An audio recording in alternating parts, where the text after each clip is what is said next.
how to replace the cabinet filter on this 2500 Chevy. This particular GM vehicle is a 2023 Chevy Silverado 2500. I'm gonna show you how to replace this cabinet filter. And no special tool required. Alright, pop the glove box open. So what we're gonna do, you're going to remove this dampener here. You're gonna take your thumb, push it out, right?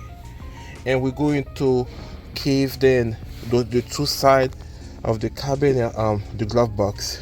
You push this thing on the side like this. Good. Do the same thing here. Yep. There it is. Let's take it out. Put it down.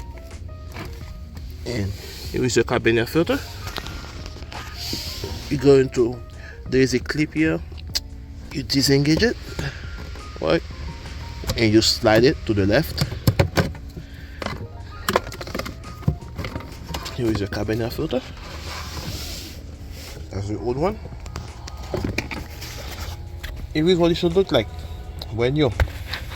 So pay attention to the airflow, right? And slide it in. There it is. Let's put the cover back on.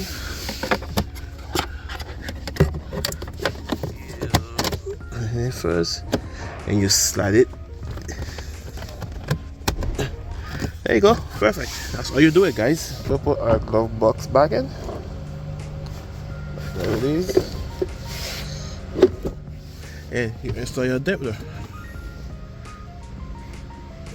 Install your dampener. You pull it down, and you're gonna hear click. Good. Perfect. And that's how we do it, guys. Thanks for watching. See you on the next one.